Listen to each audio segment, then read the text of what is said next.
Hi, everyone. So, today, what I want to do is bring forward the message from Spirit. They've already started kind of communicating with me this morning. And what they really want me to focus on is sharing the idea around what it means to be an individual in this world, and also how to not place our value on how we are being perceived, or the reactions or the emotions or the attention and recognition that we get from the outside world. So, how do we hold our individuality and our value and our worth that is separate from the feedback and the conditioning and programming that we are getting from the outside world? So, the first thing that they're talking about is the fact that from infancy, we are conditioned and programmed to be in response to the interactions, the response that other people, typically at that age, it would have been our parents or caregivers of some sort, that they gave to us. And so there began the conditioning and the formation of starting to understand our self-concept and our individuality based on the way that other people are treating us, what they are doing for us or not doing for us, how they are responding to us. This is the foundation, they're saying, for what set us up to be culturally and in society and internally associating our achievements, our what we view as love and acceptance, as equating to our value and worth in this world.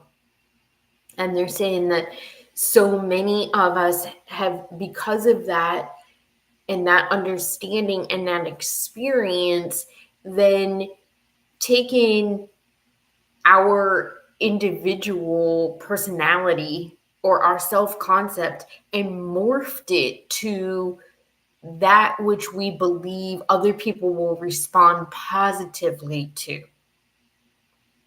They're saying none of this is new.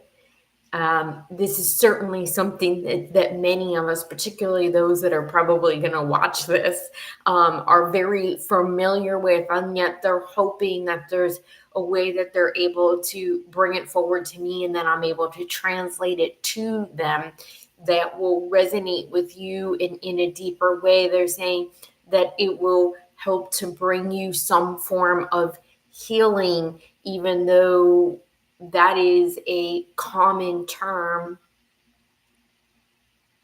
What they really mean by healing is that it's a recognition of your own wholeness and your own divinity. They want you to be understanding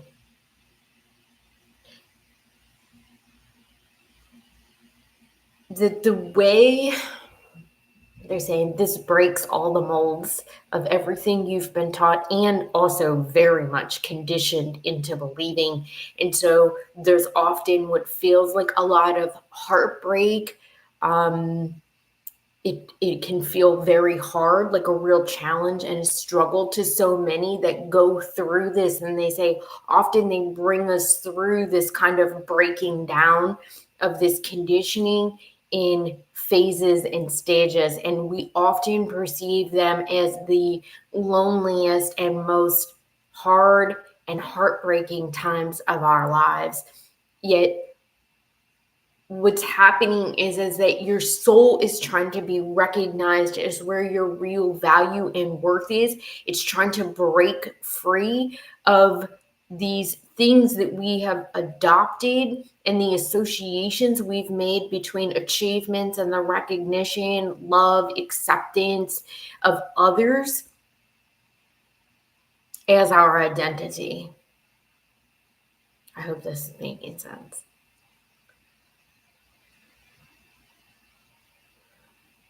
They're saying no, nothing of this world is ever really truly our identity.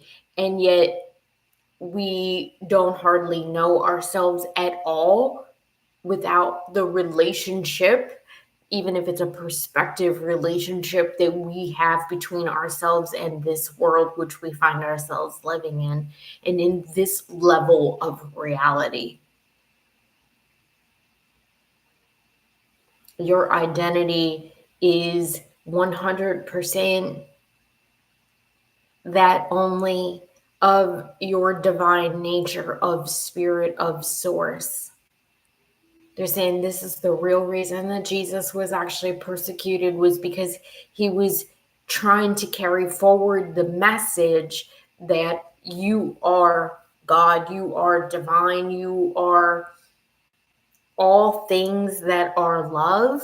And whatever this concept, whatever those that are trying to control and have power over you, that are trying to shape and form your individuality and your identity to play the roles and responsibilities that they want you to play for their own sense of satisfaction or a sense of safety and stability. I actually wanted to say their like for their own sense of power, and they corrected me and said know that the real underlying current, these people that we view, largely it would be our parents. It, at this time it could be authorities of any kind, government authorities or religious authorities, though this has been the case for ages. They're saying for millennia, actually, they're correcting me, saying that what we have perceived as them wanting to sort of have power over us in order to be able to control us and get us to identify ourselves and act in a less individual way, expressing as a less individual way, is really truly derived for their great need for a sense of safety and stability. And so when we understand and realize that they're saying, so we play that part, and we play into these roles because we have been conditioned to believe that our own safety and stability also comes from that outside person, comes from that outside world. Again, going back to even at a time of infancy where your absolute survival depended on your safety and stability, and survival dependent on how this other person was responding to you. And so you most likely very quickly learned and became adopted behaviors, personality traits, understanding of how you needed to be and how you needed to act and what that needed to look like in order for you to get that environment and the things that you needed in order to have that sense of stability and safety and to survive. And so that's why there's such a heartbreak, why it feels so incredibly challenging to break free of that mold, because they're saying it's a mold. You are molded into this, just as the way that when you break free of that mold, your true self and the way that you were created to be will come forward. Your life will shift, everything will transform in such a way. And they're saying, because the person that you are is not, can't fit into a mold. And so they're actually giving me the visualization right now, like if there was a chocolate mold, and then the mold comes off and it's this chocolate form, but if it was to be filled with like caramel or something delicious, right? when you break that outside shell, all the inside just kind of oozes out and goes its own way, doesn't really have a shape or form anymore. That is, in essence, really who you are, and the way that this personality and this individuality and the way that our identities and forms are showing up in this world. But it is never about the personality, it is never about the physical form. It's about us being able to understand that our love, recognition, safety, stability comes from this place that has nothing to do with these outside authorities or the way that others are perceiving us or asking us to be in response or behave so that we can fill roles and responsibilities that they need us to be. And the way that you break free of that mold is to understand that there is, in fact, a mold, that mold is not you, and that it is not something that you have constructed on your own. Whereas your real sense of self requires and needs no one else around you, needs no response from anyone around you. It is truly something that comes to you on your own and in your own being.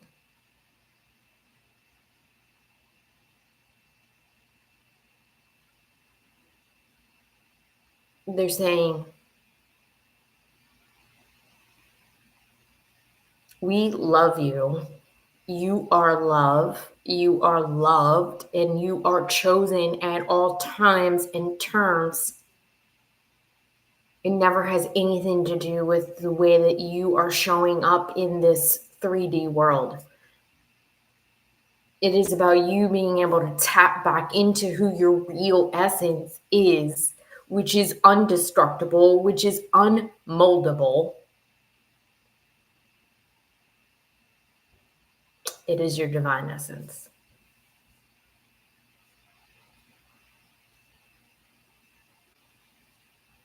They're saying, please know that they don't want to minimize how very hard or heartbreaking. I feel like I've used that word a lot because that's the word they keep bringing through. Like, they really want to acknowledge how very hard, like, what that struggle and challenge is like every time you have an experience, whether it's like in relationship or it's in relationship to yourself.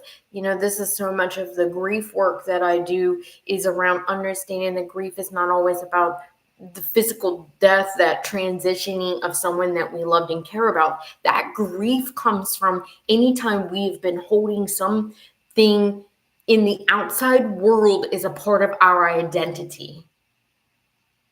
And so they're saying they really want to acknowledge that, sometimes the falling away of our profession, of our career, of a relationship, anything in relationship to ourselves that we held as a truth for ourselves, is the reason why they're saying so many people struggle and feel so terrible about what they perceive as failures, because whatever that was, they were holding as a construct of their own value and their own identity and worth.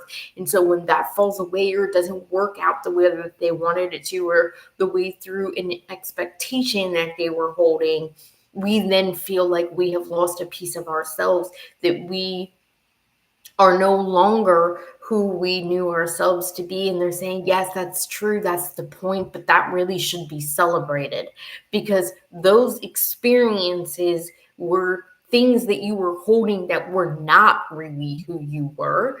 They are an indication that some way that you were behaving in that you were perceiving that you were interacting with that relationship, with that thing, was false. I wanted to say wrong, and they were like, nah, there is no wrong. However, it can be false. It can be an illusion of what we hold to be real, right? Like, that's that, what's the saying? Fear is false evidence appearing real.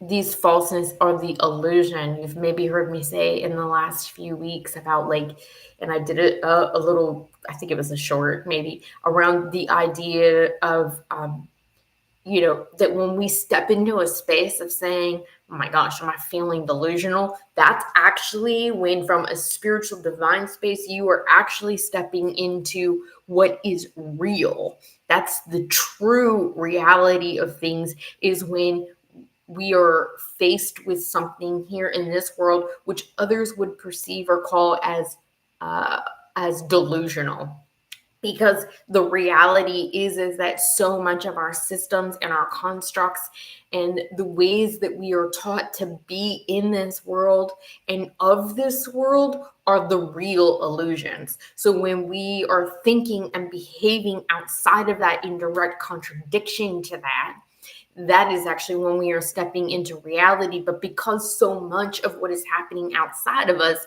doesn't look like what the real reality is, we then perceive it as our own failures, as our own brokenness, as something that we need to fix, or that we are doing wrong, that needs to be made better, and that in reality we are actually getting it right, they're saying.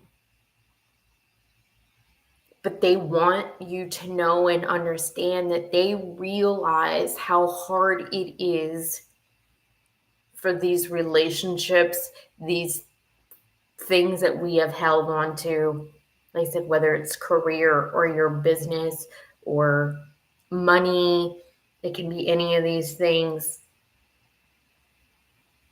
When it breaks down, they don't want to diminish how incredibly hard it can feel. And they are saying, turn to us, turn to us. There's all these energies and all these things that you are able to actually work with that are 100% a part of what it is that they want to be able to bring forward to you and with you in this time.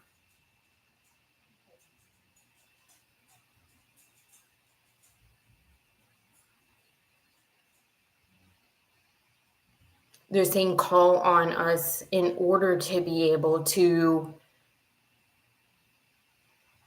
transcend what it is that is of this world. They want you to know and understand that all of these things are at your disposal, and they will lead you, and they don't always have to be so hard. So try and find ways and points today, in this coming week, in order to be able to connect back to the constant safety and stability that is always there for you, and know that your individuality, your identity lies in that.